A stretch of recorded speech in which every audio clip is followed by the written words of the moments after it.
Welcome to this episode of Chatting with Stacks. I'm your host, Bill Stacks, and today I got Ronnie Harrell. And in the house, I had 10 pounds of weed.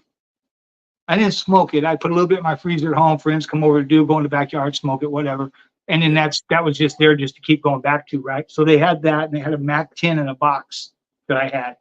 And I'm cuffed. I'm from California. I'm really sweating this stuff. So the DEA agent looks at me. He goes, hey, you're worried about that? And he kicks it to his partner down the driveway and goes, that's the least of your worries. You know, they already had that meth, you know. And so I never heard about that again. That weed disappeared, that gun disappeared, you know. And they told me, they said, look, man, you can thank your brother-in-law in Hawaii because you were all the way under the radar. Was there any sense that they were watching you or anything like that during your time doing this? There should have been. There was a sense, and I didn't pay attention to it. And that was the thing, right? I ignored that sense I had because they had made a call to my number saying they were late with a delivery, right? And I never give nobody my number. So I called the house with my packagers and I say, hey, when you did this FedEx thing, did you leave my number? And one of them says, yeah, I did. But I would have never listened to that. I would have never called and asked them or nothing. I would have cleaned house and shut down right then if I was in my right state of mind. If you did shut it down right then, you would have skated through. Impossible. No, because the thing about doing that and getting away with it like that is that you think you can always beat them. You know, you reach a point in life to where you realize the game is really stacked against you, no matter what you're doing there. You are going to lose, and they're going to come take it all back, and it's all going to be for nothing. They're going to leave you with pictures, a memory, and a good story to tell on Bill Stats. That's what you got, man. You know, and it's just reality. You know, you're looking at it from forward on. It looks like a good deal and a great proposition, right? It's one you can't refuse. But when you start looking at it behind you, nothing was worth it. You know.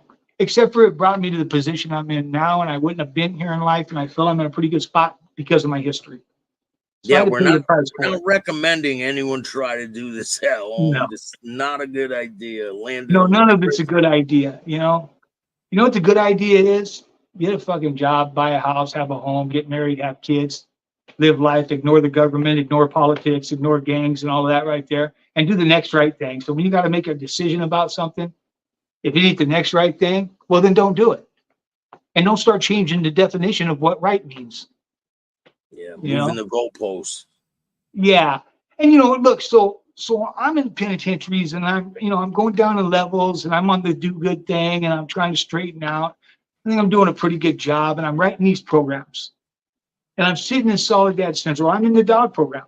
And I have this dog that my wife got into me. It's a Dogo Argentina. She's out in the backyard right now. She's too ornery to put in here right now on this thing or she'll chew shit up.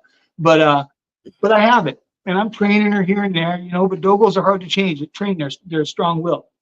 And I start these programs. I write the Veterans Life Skills Program. And I got it in play. It's going. I got everybody backing me. The warden's talking about it. I get given a whole building. All right. They give me an office with a computer and I'm running the program in there. I get up in the morning, I go in there every day, I go in the office, TV, computer, all that. I'm running the program. I got all these guys in the unit doing their thing and they're doing my program. I start writing a book. So I write the Encyclopedia of Self-Help. And it's got starts with denial management, co-occurring disorders, works you all the way through addiction recovery, everything. It's all there. Domestic abuse, and it's the curriculum for the program. And I got sergeants back at me. And what happens is the sergeant calls me in there and he says, Ronnie, he goes, look, man, can you see through that right there? It's like the phone is ringing and somebody's calling. I'm going to hang them up. I'm going to hang them up real quick and hope they get over it. Okay. Right. So here's what happens. So the sergeant calls me and he says, Ronnie, here's the deal. He goes, there's sex offenders on this yard. So I try to mind my own business, paying attention to them, they're going to get me home. He goes, well, here's the thing. You can't shoot them down in your program. He goes, as a matter of fact, I'm not happy with that. He goes, I need you to write a curriculum like you did right there to deal with these dudes. And I'm like, man. They seen what I did my whole terms, you know. I was smashing them dudes out, doing rude, crude, and socially unacceptable things to them. So I had to go back and I had to think about it, you know, and I thought, you know what? How many of these guys, so if you're not killing them, they're getting out with a chip on their shoulder, and you're probably doing the opposite of what you're trying to do. You're pushing them into doing that shit again, Yeah. you know? So if I write this program, hard hitting, designed to make these dudes have to face what they did, because I wouldn't be nice about it if I did it, right? And maybe I stop one or two of them instead of encouraging them to get out with a chip on their shoulder. Maybe one or two of them gets out and leaves the kid alone because of something I wrote. So I tell him, yeah, man, Sergeant Dyer. I tell him I'll freaking write it, but I'm going to get somebody else to go interview these cats because I can't. So in the middle of it, I'm getting this thumb drive to move stuff from my computer to the office to print stuff out. And I see stuff on there from this one named Randy. He's a sick dude. And he's communicating with some deal in Florida. And his whole thing in there was that he didn't want to change what he did. He didn't want to be a better person. He didn't want any of that. What he wanted to do was change how people see that crime. Yeah, so I kind of went off on him, but I stumbled into something worse than that.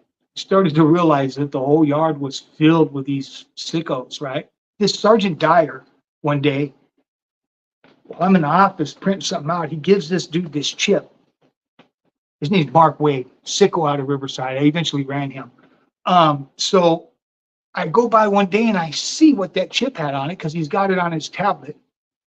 And to make a long story short, I stumble onto there's a child pornography ring going on this CTF North Yard, the veterans program, right? And my program's good and is doing good, but I just stumbled onto this big old thing. There's cops involved. There's all of this Sergeant Dyer, and he's dead now, thankfully so.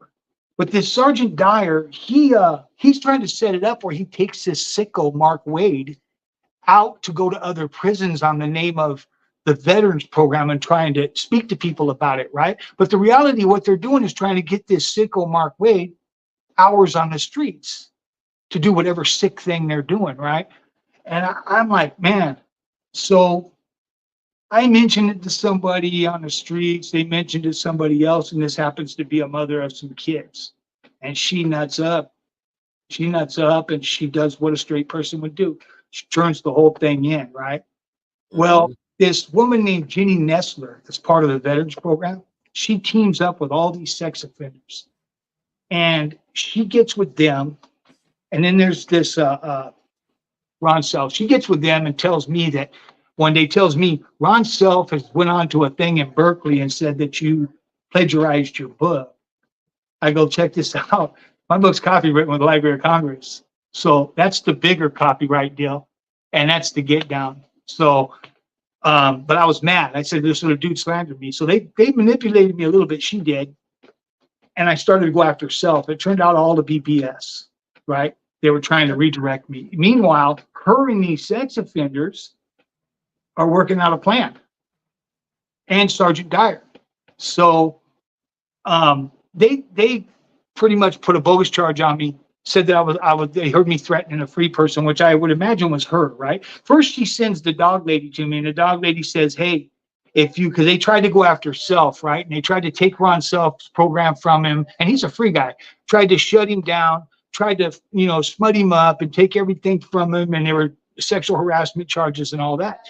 Well, I was privy to her saying she was going to do this, so I did a statement for Ron Self and the Receiving Veterans to help him at least just doing the right thing. It wasn't true on him.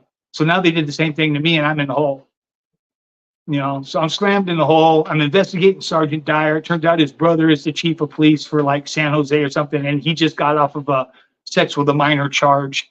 And it's just that whole get down right there. It's just as sick as it comes. But Sergeant Dyer is the one that wanted you to write the program, right? Right. And he's in on the whole ring. He's the one wanting to bring this Mark Wade dude out of Riverside, who's a real sicko, and still there doing things. And so when they get me put in the hole, they transfer me to New Folsom. Well, I'm all right. Look, bottom line is I'm going to rise to the top. It don't matter where I'm at. But so I don't stop. I continue with the programming. And I end up beating all the charges. Okay. So I ended up beating all the charges. Sergeant Dyer dies. They tried to take my program, but you know what? They couldn't run the program. So now the program gets shut down in Soledad. And I just got word today they did the same thing to somebody else. So what they're doing is if the program gets up and running and it's good, they do this and then they file for grant money. Like Jenny did this. Ron Self got a $4.1 million contract, grant for the veterans on that yard. And he was going to put all these good things in place. Well, this woman, Jenny, eventually took that, got control of his whole thing, took that from him. He barely got his program back. She got control of that money. And basically they spent it on their friends as staff. And those veterans never got what they wanted. So they knocked my program down a little bit. I mean, it was knocked down. I'm building it back up right now. I'm in Stockton right now. I'm getting ready to go to Donovan. It's going to be fired back up in Soledad, but on a different yard with a better class of losers. Right. But the thing I'm running into is the funding. And so here I am. I'm like, you know what? I got a lot of stories. I was a really messed up individual before I started to try to do the right thing and help some people. I'm a living example that there's no such thing as not being able to change. There's no throwaway human beings. Everybody's capable of becoming something productive. And that's what my program's all about. I'm building it back up now, but I don't have the funding. So I'm doing these things and I'm on here. I'm saying, let me plug my program. Let me ask these people that see it, because you know what? People that watch this, they're infatuated. Maybe you got $1. Maybe you got $10. Maybe you got whatever. You can go on the site. If you don't have a credit card, I can give my address. They can mail it there, just $1 bill.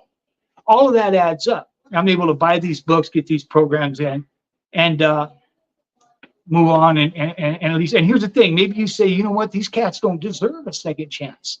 To hell with that. Okay, then don't do it for them. Because you got to remember that everybody that gets out and does another crime creates another victim. And you have to ask yourself, does that victim deserve that? If I can do something about it right now, and I don't, am I contributing to the delinquency of their bullshit? I can change one dude that doesn't get out and hurt one woman who can no longer relate to her kids the same. Well, you're making a big difference. So every nickel helps. And that's where I'm at. Did you ever write that program for them or no? For who? For them? I did. I wrote the program. I got it in here somewhere. It was called Unbound. Okay. And I did end up, I wrote, that's what they tried to steal that too. They wanted that. They may have stole that. I don't know, because that's what they do. It was on the computer when I went to the hole. I just finished it. And it was hard hitting. It wasn't, you don't get to go in there and, I'm going to fake my way through and be a freak and a weirdo and get a chrono and get out and do all that. No, No, in that self-help course, I took these creeps back to the very moment, because at some point in their life, they made a decision to move forward with what they were going to do. Up to that point, they were making decisions not to. So I want to go back to that moment and look at everything around them and figure out what contributed to that messed up decision.